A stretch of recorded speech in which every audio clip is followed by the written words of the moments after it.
All right. Hi there. Hi, Tara. Hi, Sarah. Good to see you all.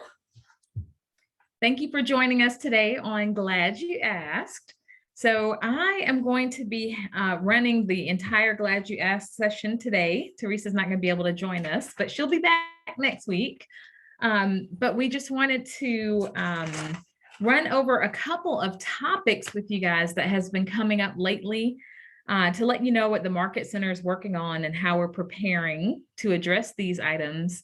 And then, of course, as always, we want to invite you to ask any questions about what's happening in your transactions. All right, so we're going to start with a few topics. The first one is about unlicensed assistants. Do any of you all have any unlicensed assistants?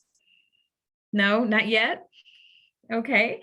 Well, if you do, or if you decide in the future that your business warrants the need for an assistant, there are several different ways that you can operate with assistants. You know that the Market Center has the transaction coordination piece that they are working towards for you all. But you could also hire your own unlicensed assistant. And so what we want to make sure that you all understand is how that works and what the rules are concerning unlicensed assistants if you decide to hire one for yourself and for your business.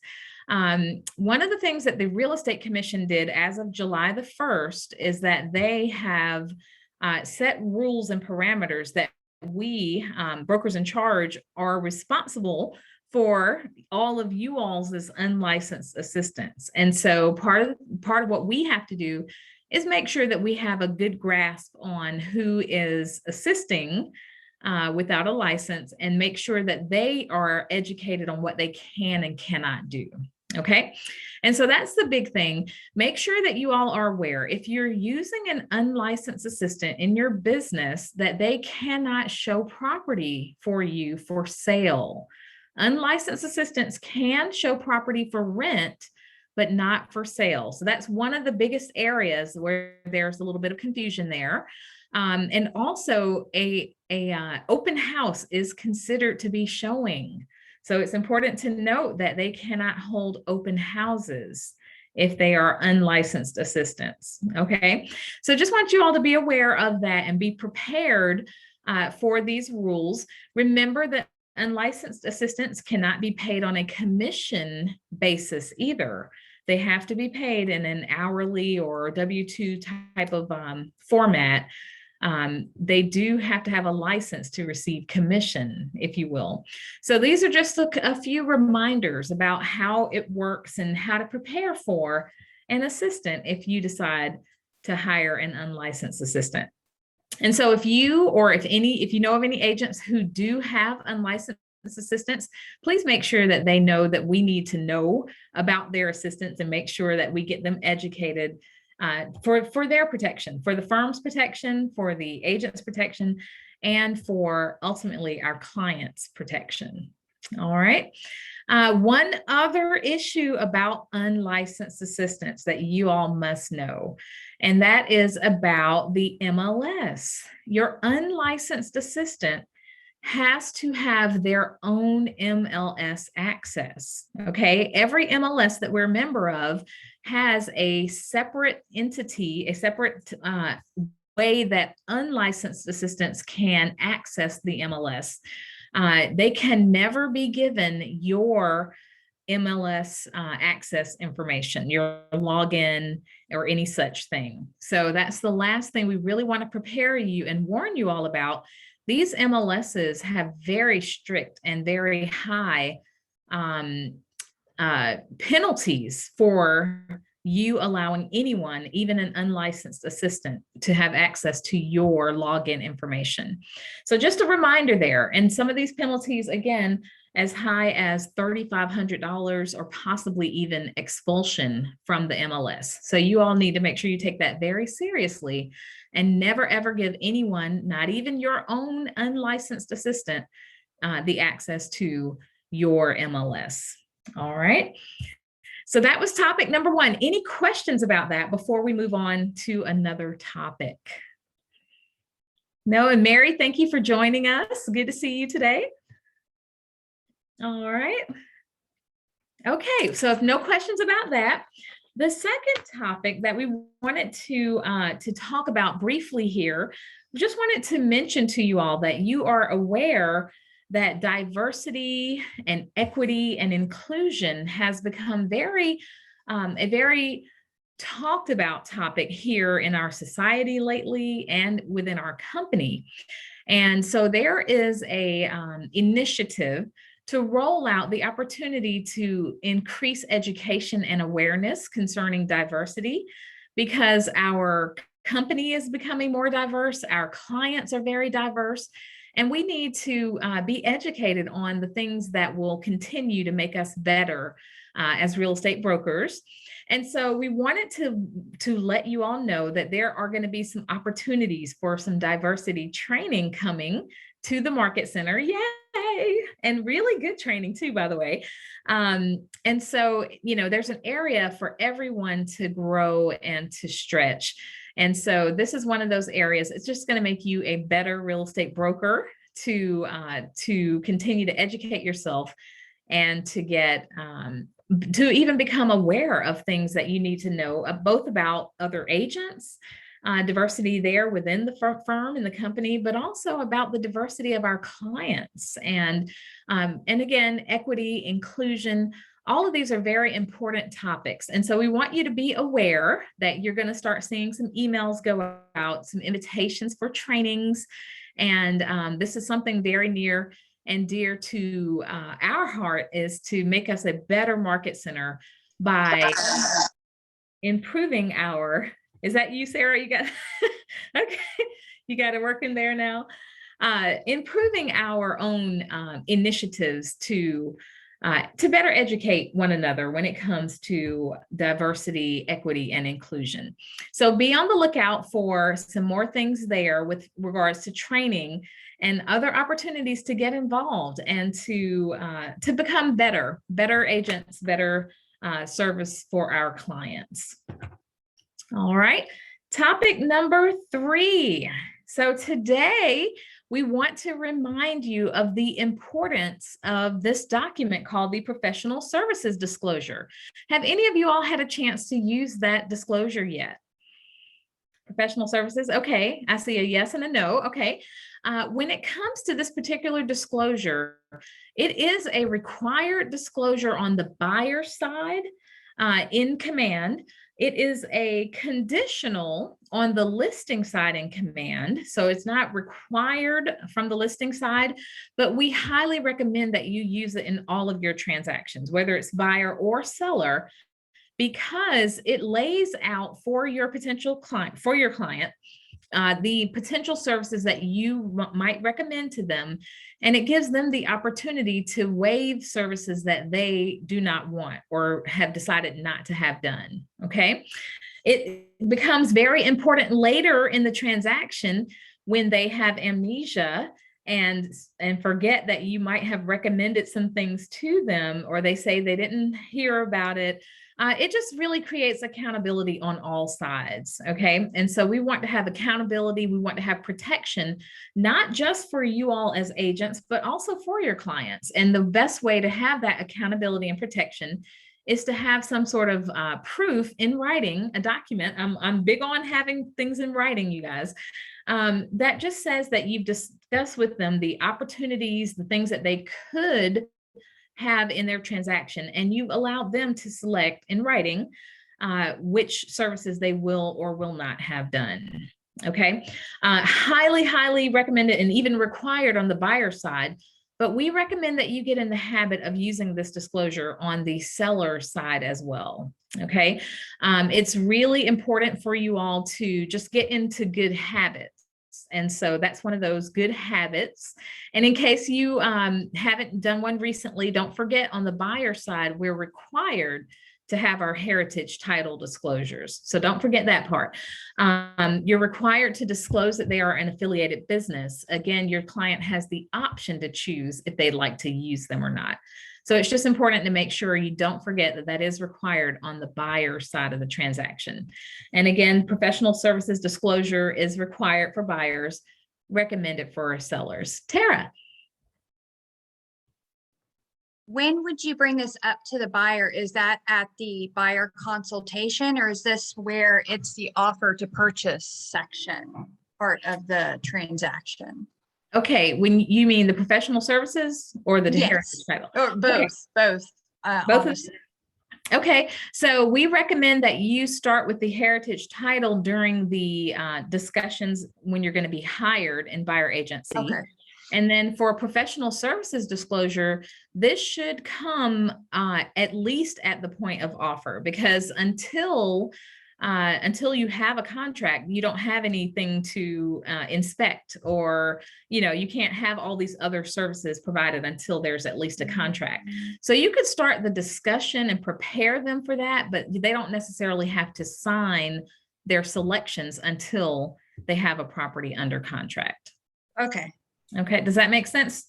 Makes perfect sense. Thank you. Sure. All right. And Sarah, you have a question? I do. I have been doing mine kind of towards the end after we've done all of the inspections. Is that the wrong time?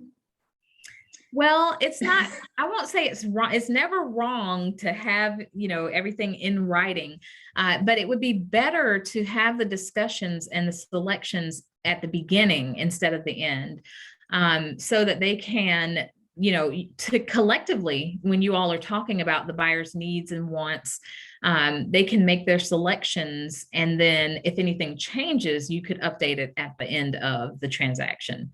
But it would be better to have the discussion closer to the beginning. Okay. Mm-hmm. So like when they're ordering the inspections, maybe Right. instead of after they've done the work. Right. Okay. Especially if you are the one that's making the recommendation of a service provider. Okay. So that's an opportunity and a way for you to even provide, a list of potential service providers in the document from the beginning. Okay. Thank you for mentioning that. That was a really great question. Again, later is better than never, but it would be better to have that discussion at the beginning. All right. Any other questions about the professional services disclosure or the heritage title disclosures? All right. Well, just a good reminder for you all. You got another one, Sarah? I do. Okay. And this just kind of may just be me, but when I recommend people, I usually give them a choice. Mm-hmm. So to recommend more than one vendor for each thing, would I then just have them pick and then I put it on there? Yes, that is a great question. And I'll tell you, the way that I like to do it, you should probably create a vendor list. These would be like recommended, not preferred, but recommended vendors. And these could be vendors that you personally have worked with and you have a good, rapport with, or vendors that other agents have suggested to you have been good providers.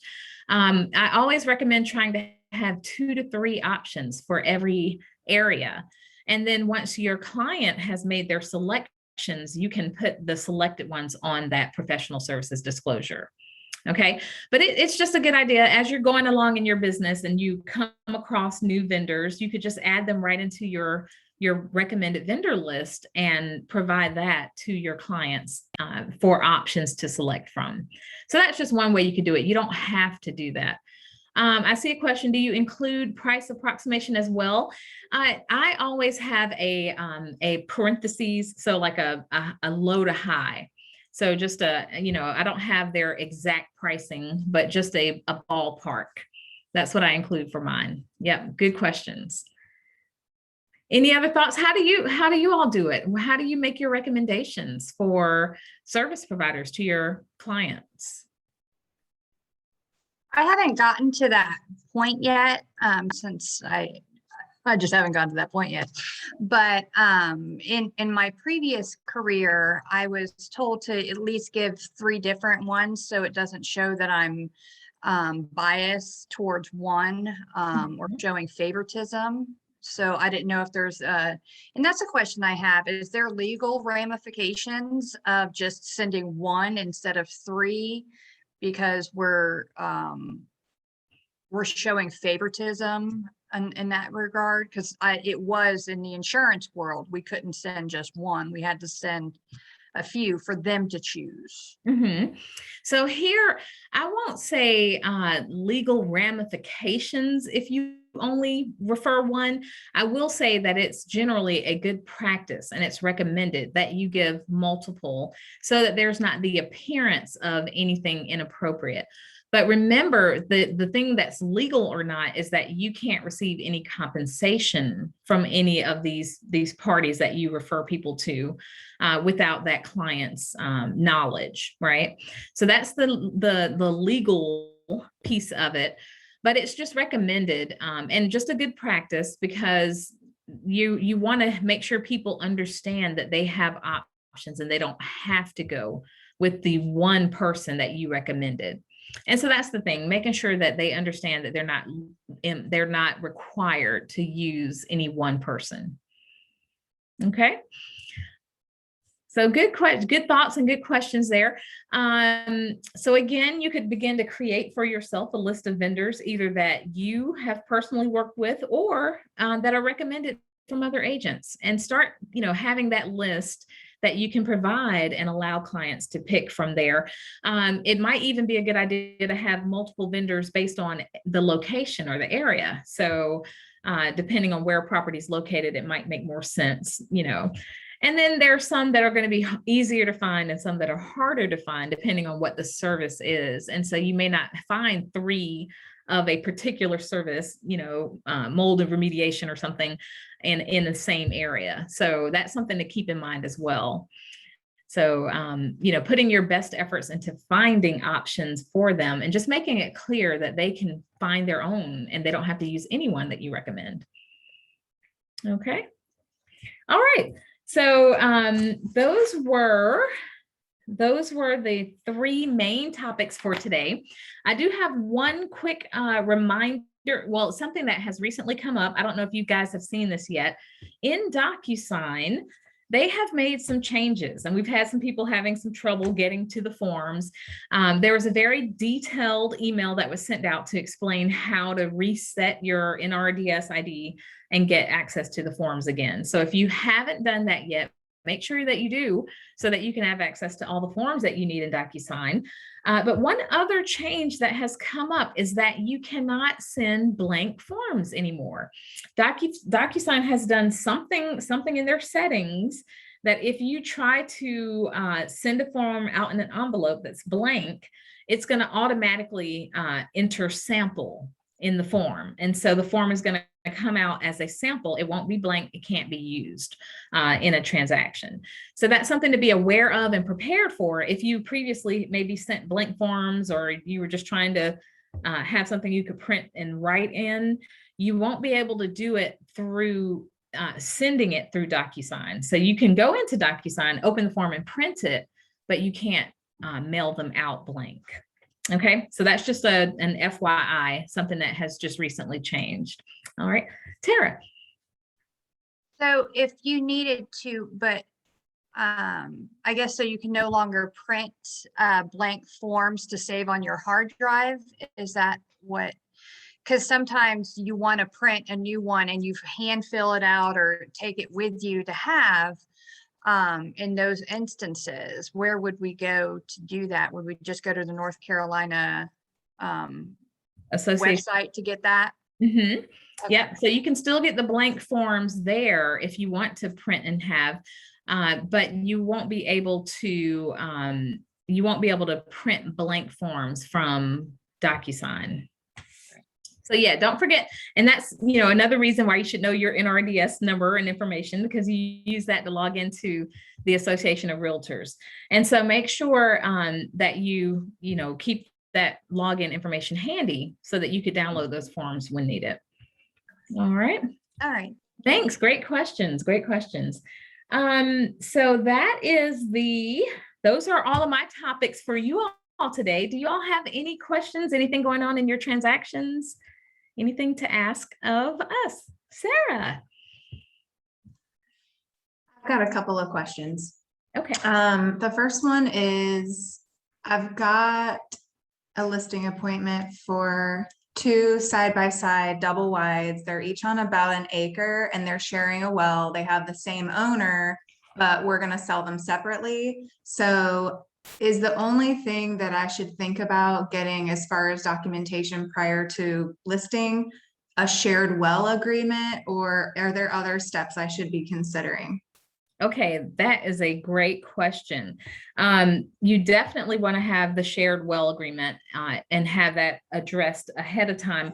What I recommend, Sarah, is actually give one of our lender partners a call and ask, explain the situation to them and ask them, is there anything that they would require with the knowledge of the shared well, if there's anything else that would hinder them from being able to move forward with that, that purchase or that transaction, because usually lenders are the ones that would put some sort of restriction.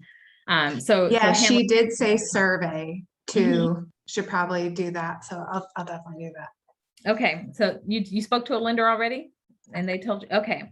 So most lenders don't require surveys, but if you have them done, then they want to know if there's anything that's discovered that would make it put a lien on the title or make it a cloudy title, make it not able to transfer. Oh yeah, I'm sorry. I didn't mean that they would require it. I think she was suggesting that we did it to establish the boundary before trying to separately list them. So I don't know if that's really this, didn't mean to imply it. Okay, well, no, I just wanted to make sure I was understanding that. Right. Okay. Yeah. So normally lenders, they have, when it comes to surveys, they don't usually require it, but this would be something, again, if a survey is done, then they're going to want to know what the survey has found and if there's any reason why that property can't transfer. So yeah, definitely the shared well, you want to make sure that there's an easement agreement of some sort in place there that both parties would be bound to. So it needs to be something that's recorded also. Okay, so you want to make sure that agreement is on record. So that's the only thing I can think of off the top of my head. But like I said, call a lender and just say, before we go under contract, is there anything else that would need to be in place to make sure that this property would be approved for a loan? Okay. Now you mentioned that they were manufactured homes. Have they been converted into real property? They have been. Okay. So that's good. That's the other piece. Yeah. Because, you can't get a mortgage loan on personal property. So that's the other piece. So as long as that's there, is there a private road or anything like that needs to be addressed? I'll check. Okay. And if there is a private road, see if there's a private road maintenance agreement. Is there anything else?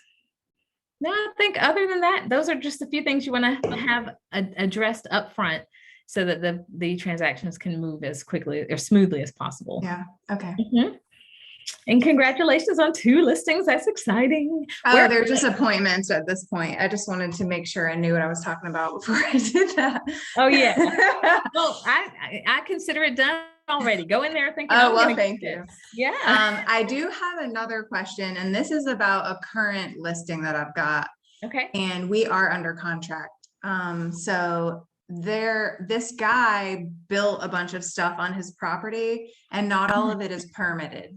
Okay. And so the buyer is now asking, because they couldn't find all of the permits because they aren't permitted additions necessarily. And she's worried about permitting fees. We have the permitting fee schedule. He's not really interested in having anything permitted. So what I'm wondering is, would this be relevant only if she brings it to the county herself and wants to permit them, or what kind of, I don't have any idea. Okay. So I'll tell you in general, now you want to check with each county. What county is that property in? Guilford. It's in Guilford. Okay. I would check with Guilford, give a call to the county to find out, because I'm hearing more and more that counties are going away from permitting items or things that are already built and standing. There used to be a way where they would go and inspect and give it after the fact. And a lot of counties have stopped that completely.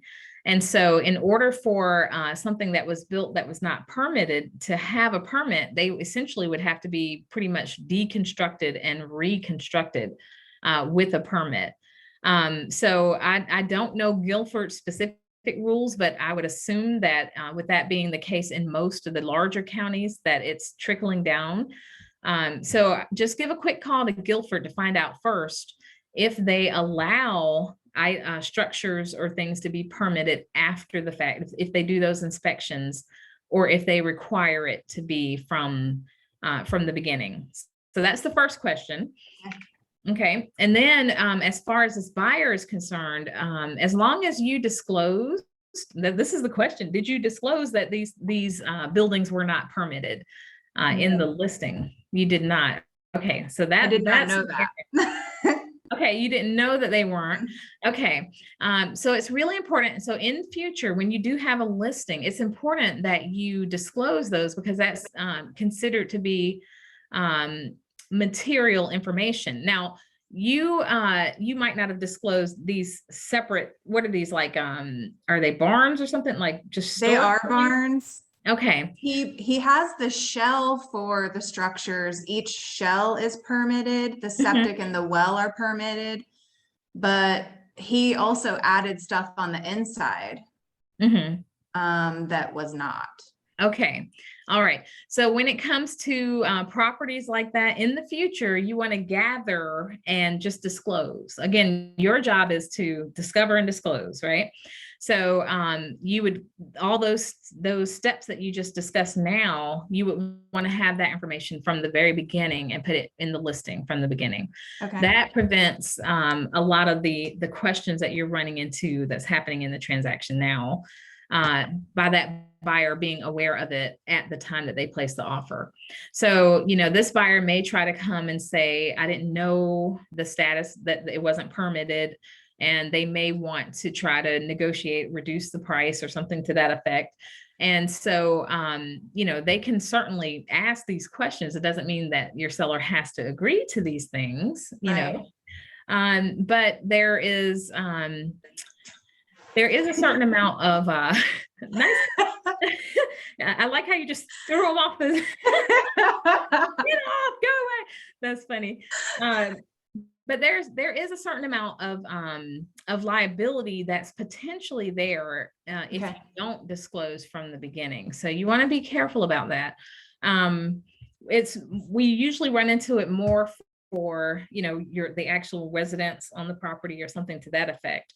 But if there's lots of other buildings, you do need to gather what is the status, whether it's permitted or not, and just disclose those things. Okay. Okay.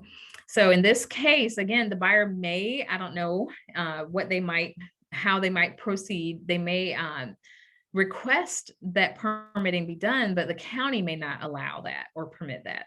So try to get ahead of those questions by understanding how the county operates. That's what I would recommend for now. Okay.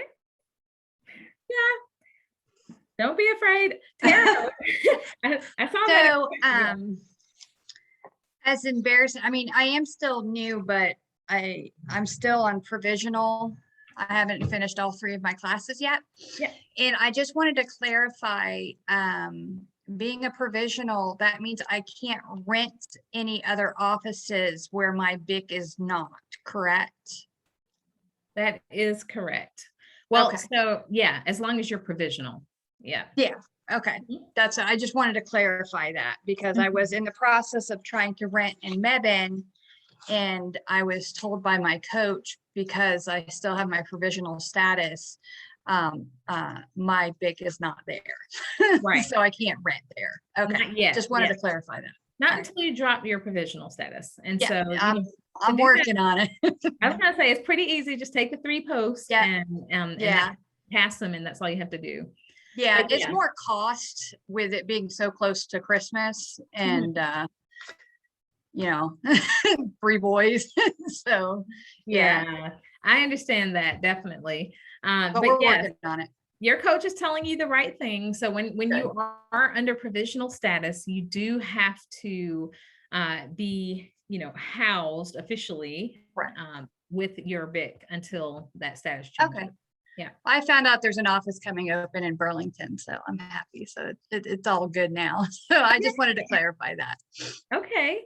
Well, thank you for that. And now having it on the video will answer that question for other new provisional brokers too. So thank you for that.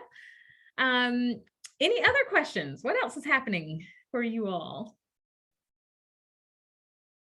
How's your lead gen going? Because that's the lifeline of your business. It's going good, actually. And also signing up for agent on duty, I think is going to help substantially. And that's how Sarah and I got pretty much introduced, and it was awesome. So I have this weekend, or not this weekend, but the following weekend, the whole weekend of that. So I'm really looking forward to that. And then just setting up the follow-up time of just following up on my leads, and I'm getting referrals too from other agents, which is nice. Very nice. Okay, so you got quite 3 different sources, Yeah. 3 different things happening there. That's wonderful. Yeah. Well, good job. How about you, Sarah? What are you doing for lead gen? My main thing is FSBOs. Okay. All right, that's a good strategy.